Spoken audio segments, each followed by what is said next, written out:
Facebook famously determined that if a new member invited 10 friends within 14 days, they were hooked for life. So they focused religiously on driving the user experience to this key metric.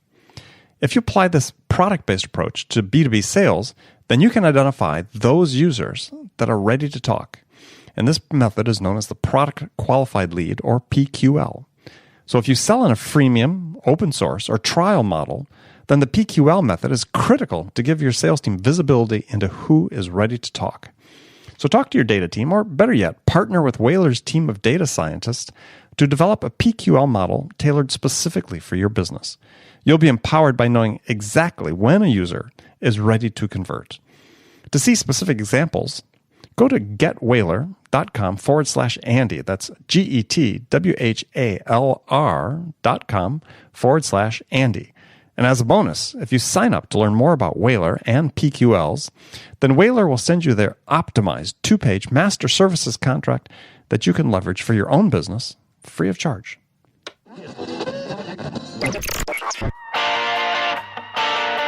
It's time to accelerate. Hi, this is Andy. Welcome to another edition of Frontline Friday with my regular and very special guest, Bridget Gleason. Now, before we get to the show, Bridget and I have a favor to ask of you. We'd really appreciate it if you took time right now to leave a review for this show on iTunes. And while you're there, click the button, subscribe to Accelerate. Make sure you get Frontline Friday automatically each week. Also, we need to hear from you.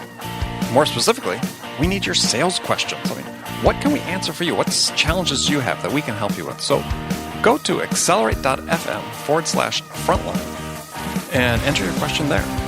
Each month, we're going to select one listener's question to be the question of the month. And the winner will receive a $50 Amazon gift card. So remember, go to accelerate.fm/frontline to give us your question and maybe win $50. So Bridget, how are you today? Andy, I was going to try to beat you to the punch this time, but then I decided not to interrupt. Oh, should we turn it off and start over again? Now, welcome to Accelerate. I'd like to introduce today my very special co-host, Andy Paul. Andy, how are you today? Well, Bridget, I am fantastic. That's my line. No, things are great. Things are great. Oh, you're answering for me? I'm answering for me. Okay. We're back to our usual. Okay, sorry.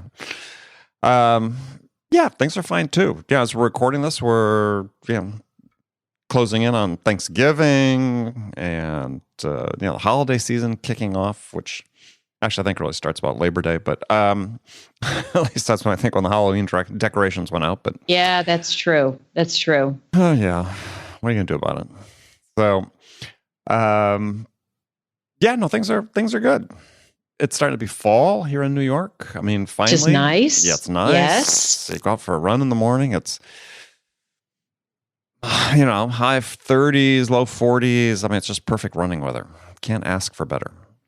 Especially in Central Park where it's so spectacularly beautiful. So, hopefully we can enjoy this before it starts snowing for a while. Yeah, exactly. Enjoy this window of time. All right. So, we have a guest with us today. Yay. Yay, yes. It gets tired. It gets boring when it's just the two of us. Oh, really? Sometimes. Oh, I like to mix it up. Okay. Don't you? Oh, I never find you boring. I don't really get bored. But I think it's good to mix it up. I find you endlessly fascinating. I know. That's what they all say, but I'm glad that we're bringing somebody else just for fun. All right. So joining us today is Trong Nguyen, and he's the author of a book called Winning the Cloud. And it's an interesting book, and I sort of about experience of growing up in sales, and thought it'd be interesting to have him on and join the show. So, Trong, welcome to Frontline Fridays. Andy, Bridget, thank you so much. I am super, super excited to be on the show today. Oh, good. You're not awesome. You're excited to have you. You're not bored. No? Not yet. Not yet. Okay. Not yet. All right. Well, not yet. We'll work on that. Good. All right. So, title of your book, Winning the Cloud, a very interesting book. So what does the title mean? So the Winning the Cloud is, we're in a really, really unique time now in our high-tech industry where key competitors like Microsoft, Oracle, IBM, SAP, they're all vying for customers' dollars, and they're going to try to take them to the cloud to make their business much more agile, to make them a true digital business. I spent 7 years at Microsoft, and I had some amazing experiences there. I met some really, really talented people, and I thought I'd share some of those stories and some of the learnings from my days at Microsoft. All right, so minor point is, so I'm maybe amusing myself only with this question, but interesting, you use the term high-tech business. So are we still calling it the high-tech business, or is it just technology? I still call it high tech, but it's interchangeable today. I mean, everything is high tech, everything is technology driven anyway. So I think it's pretty interchangeable. Yeah, I was just wondering, how do we discern between high tech and low tech these days? I mean, at one point we called it high tech because, hey, a personal computer business that was high technology compared to what preceded it, which was, handheld digital calculators, basically. Anyway, Bridget, go ahead. I didn't mean to interrupt. I was going to say, I wonder, what would you consider? I'm just thinking about what would be considered high tech versus what would be considered low tech today. Yeah, no, that's a good question. I think it's just an evolution. So when Andy was talking about, the early days of technology, we called computers high tech. Yeah. And today, I think what we would call high tech is cloud computing, artificial intelligence, bots, all of those new areas. Quantum computing. Exactly. Yeah. Yeah, I mean, I think that it's funny. I just brought it up because, I don't hear the phrase anymore.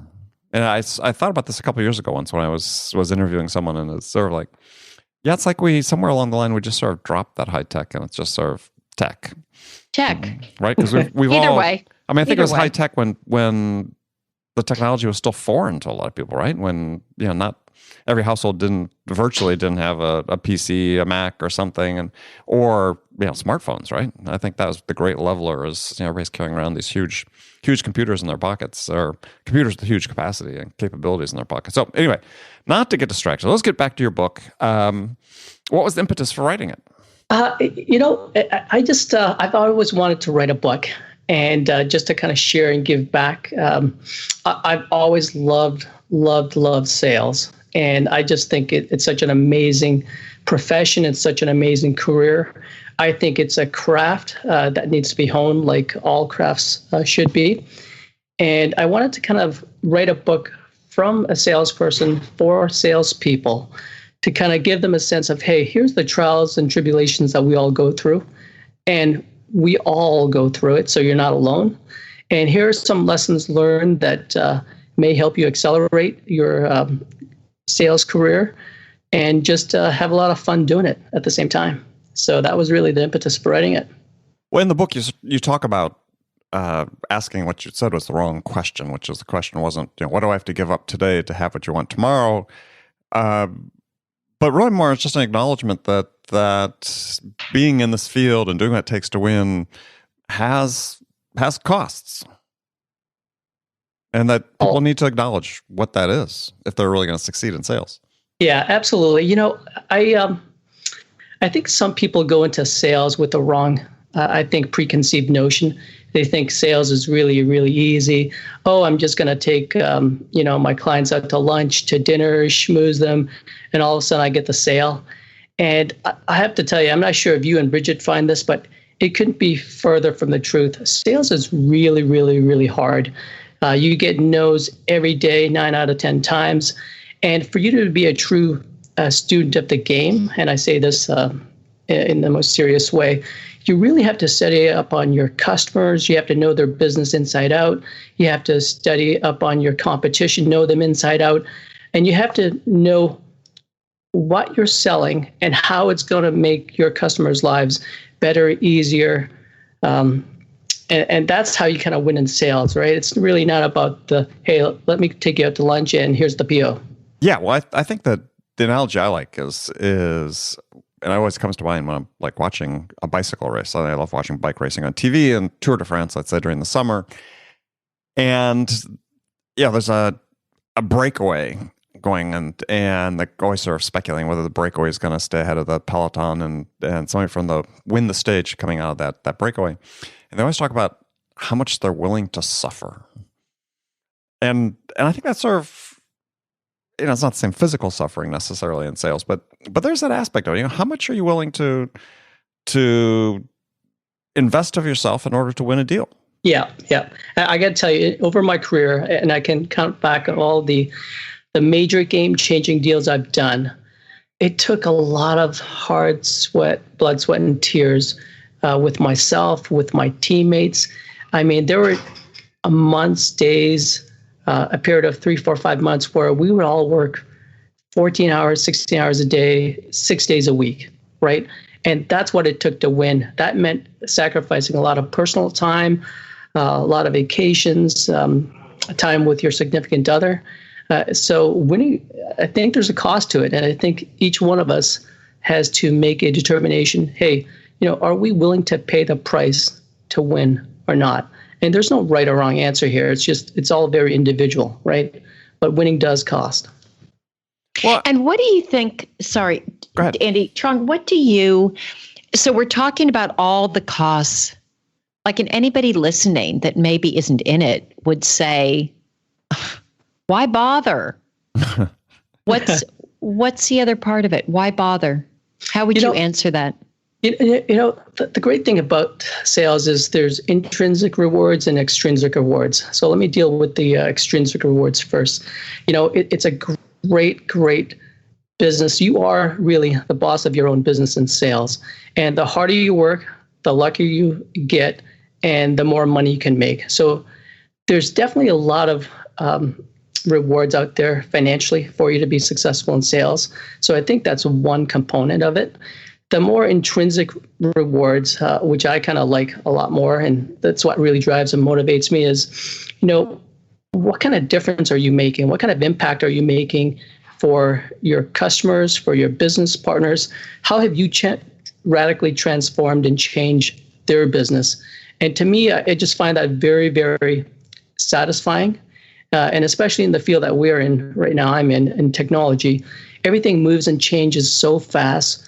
You really, really have to be on top of your game and just be, I would say, intellectually curious, because, the problems keep on changing so fast that if you're not curious about how to solve those problems and deeply a student of the game, you could be left behind really, really quickly. Well, I guess a question for you is when you describe the intrinsic and extrinsic rewards, is certainly research that's been published said that, yeah, actually money is not the primary motivator for most people in sales, that it is the intrinsic rewards that ultimately are the ones that sustain people in the career, right? I mean, if you want to have a long-term career in it, it's the service, it's the reward of doing well by someone else and so on. I mean, would you do it just on that basis, or do you need to have the money too? Assuming that you'd get paid well, but not necessarily. I would tell you, I think what I've noticed for myself, and I'm not sure it's all that different from a lot of salespeople, is there's definitely a maturity curve here. So I remember early in my career, I was really driven by the money, right? It was like, how much money can I make this year? How much can I blow out the numbers? And I drove hard at that. But at some point, when you have had those killer years, you've made a lot of money, that doesn't drive you anymore, right? And then you really go to more of the intrinsic rewards, which is, how can I make a difference? How can I learn? How can I grow? Myself kind of go through that maturation period, as a lot of my friends have as well. So for me, pay right now and the financial rewards, I would call that just basic hygiene. Like, you have to have just the basics there. And then after that, it's really about the intrinsic rewards that really drive you to work those 14, 16 hours a day for months on end to get something done. Well, that's interesting. I mean, so I wonder if this is, a curve. I hadn't really thought about it listening to your talk. Is this, sort of a performance curve or a life curve, let's say, that everyone goes through, not everyone, that certain people go through, that in order to get to the point where it's about the intrinsic rewards, you have to have had enough success in order to reach that point, right? That you have to have enough. It's almost like you're saying, gosh, we have to have, for me to really get over that hump and to understand that's really all about the customer and serving them. that I really have to be sort of self-serving for a few years and really chunk out a bunch of money in sales in order to earn a bunch of money to sort of be in a position to look at it that way. Is that we think typical, Bridget? That you need to have like that certain baseline to give you. Well, it's almost like you have to be self-centered in order to get to the point to be other-oriented. I don't think so. I don't think I ever had that. The drive for me that was so like, I really appreciate your comment about the curve, Trong, because I think that's interesting. I think for different people, it's different.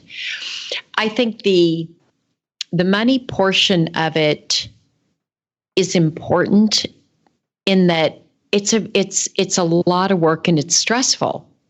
And your compensation, you're already taking, 50% of your compensation is just based on your performance. So I think you've got to be able to make that money. So I think for me, that was always a component, but I don't know. I think that was a component, but what has made it more than a job is the intrinsic and the solving problems and working with customers and building teams. And so I think for me, there's a part of it that's a job, and that's what I get paid for. And then the part that makes me love it and that is rewarding and why I've stayed with it is everything intrinsic.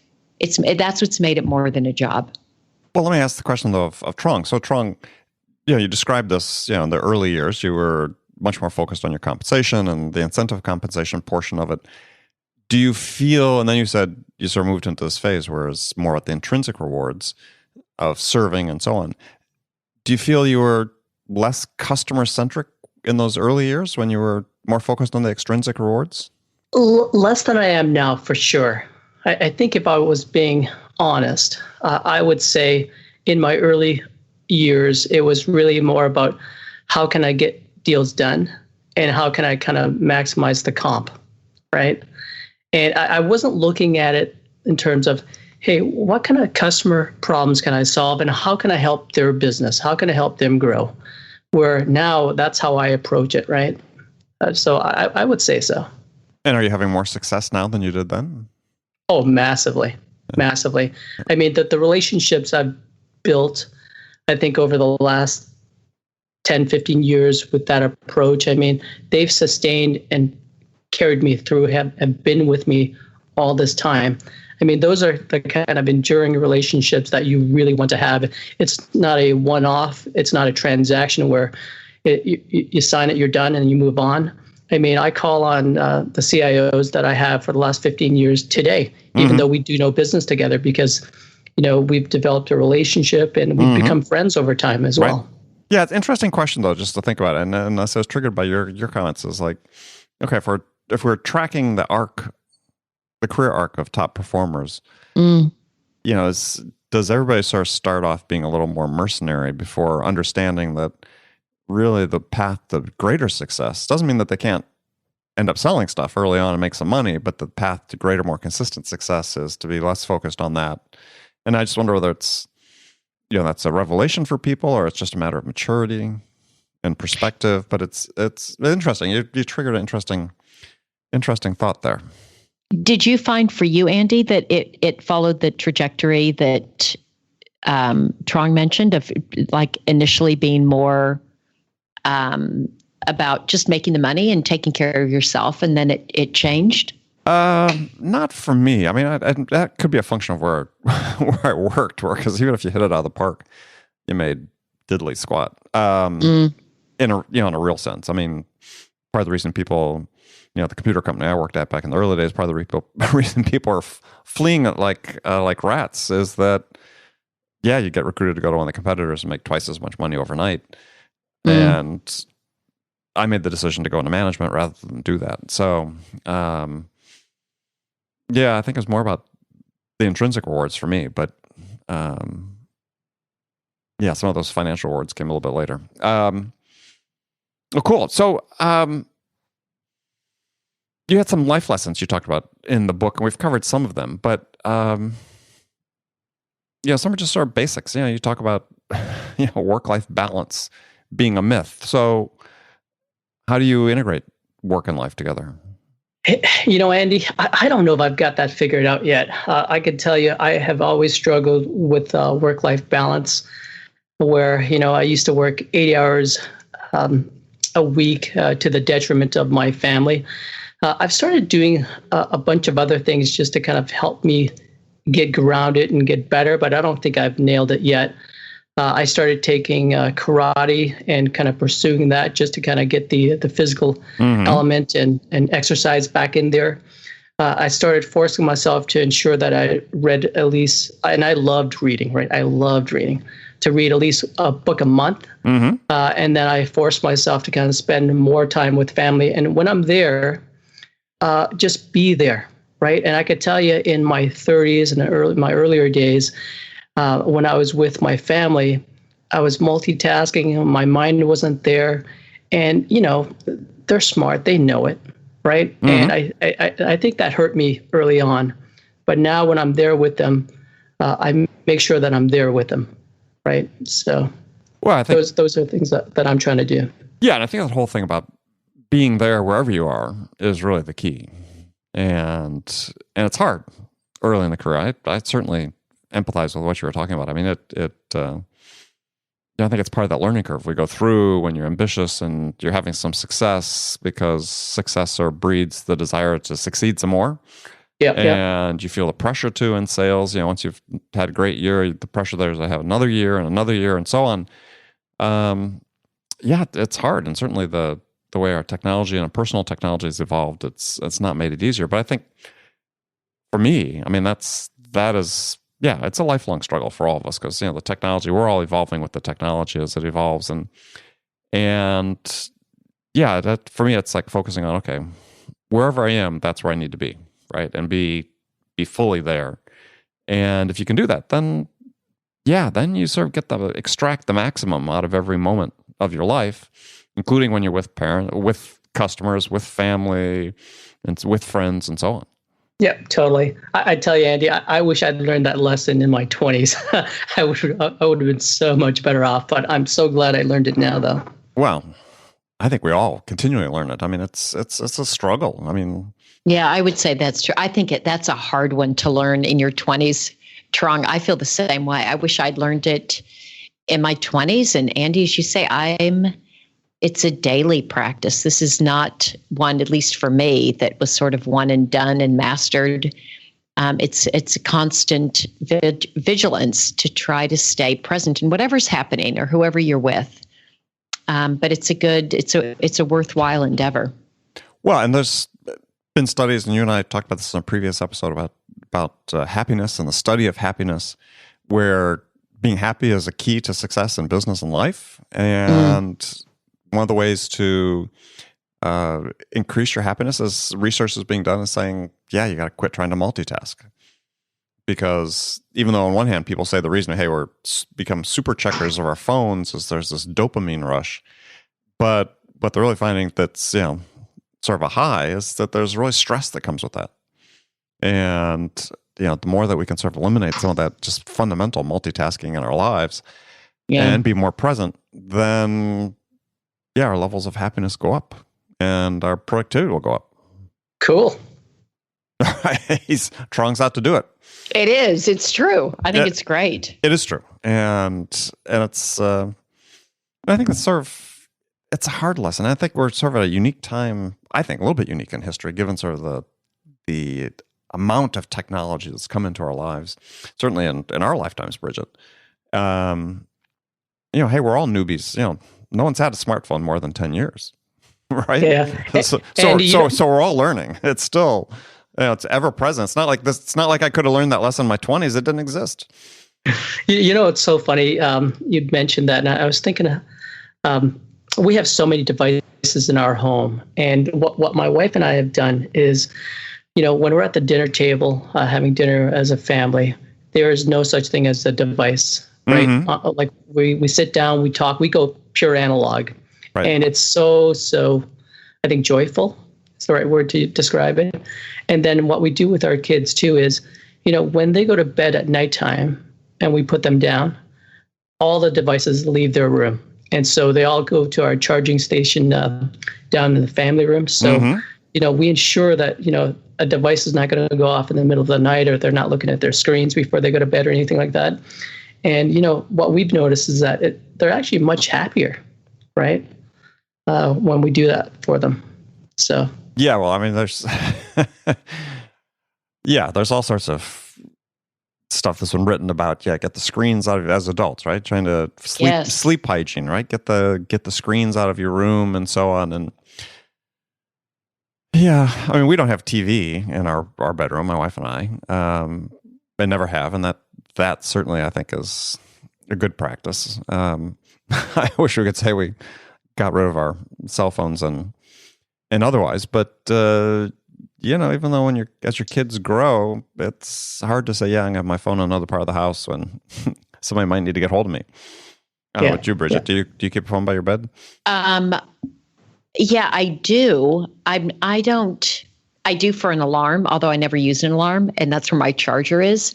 But I don't check it in the night. I'm not that tempted by my device. Although psychologically, I think I'm going to move it because I just need to move my charging station. But I'm not very tempted in the middle of the night. I don't have a TV. Either. No, I'm just talking about, if there's an emergency and somebody needs to get hold of you.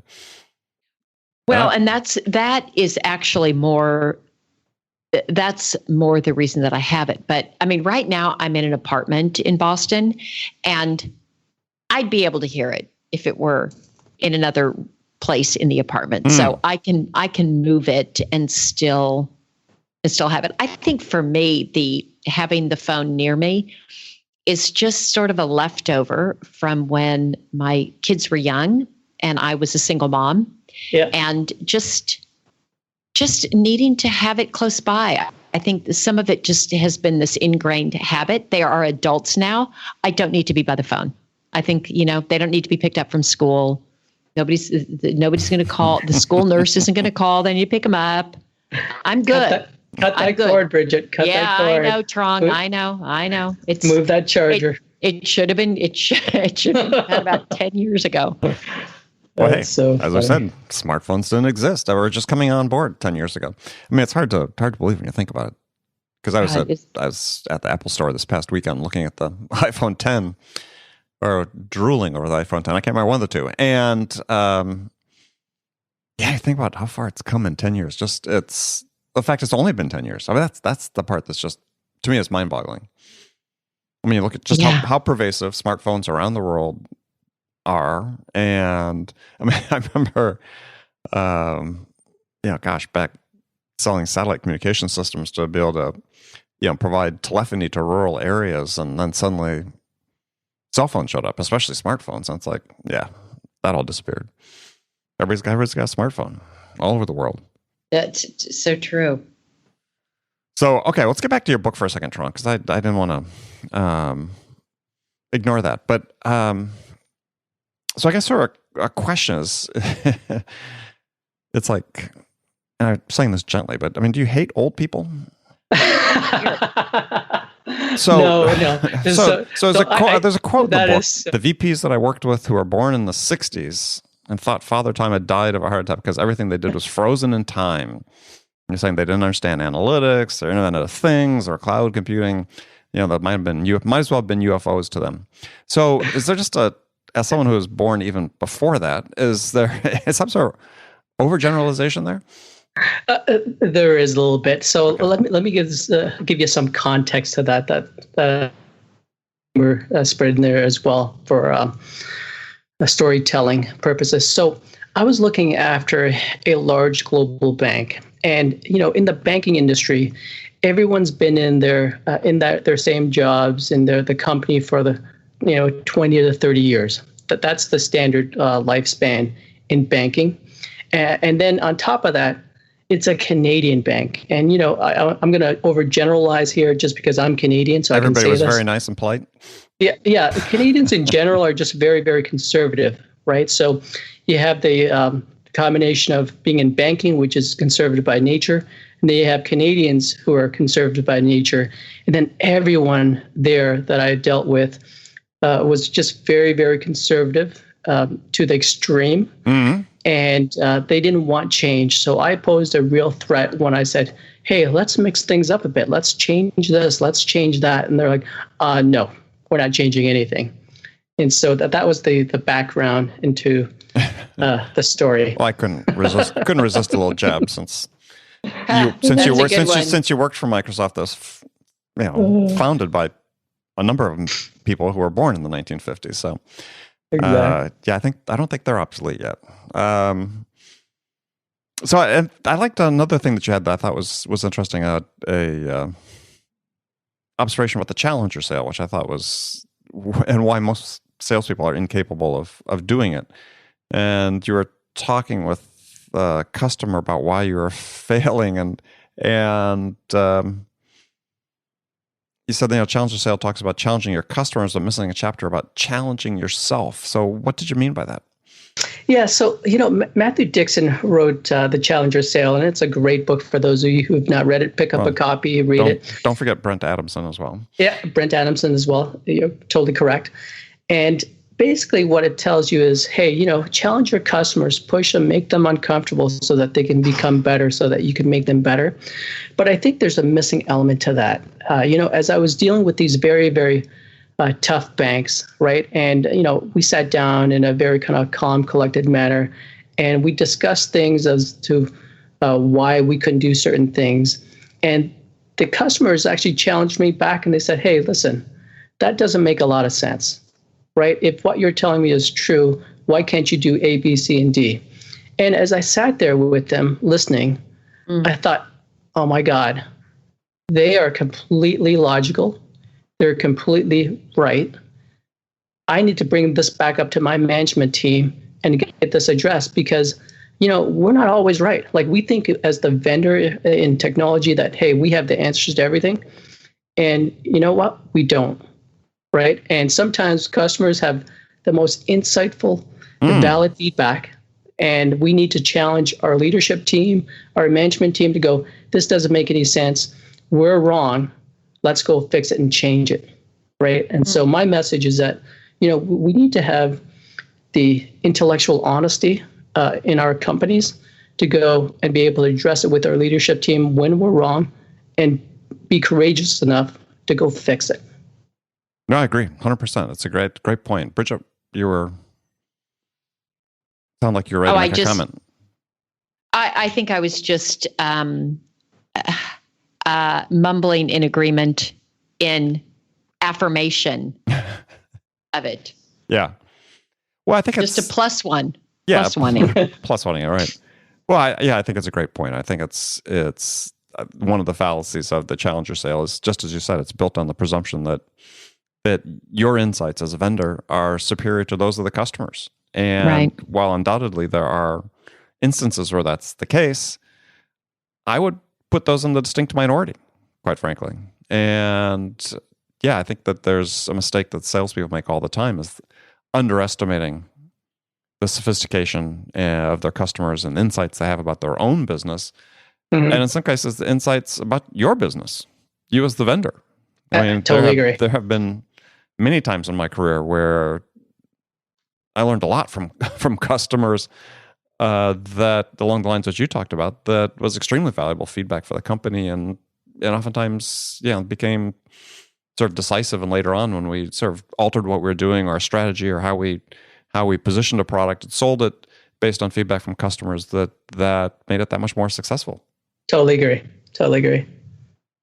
All right. Well, good. Well, Trong, it's been great talking to you. And Bridget, any other questions or anything for Trong? No, really enjoyed it. And I have not read the book. I'm a big reader, and I really look forward to reading it, Trong. It sounds like just a good story, and sharing your journey, I think, is super helpful, so that we know that we have this community, even if we don't know the individuals. So I think it's, I'm looking forward to reading it.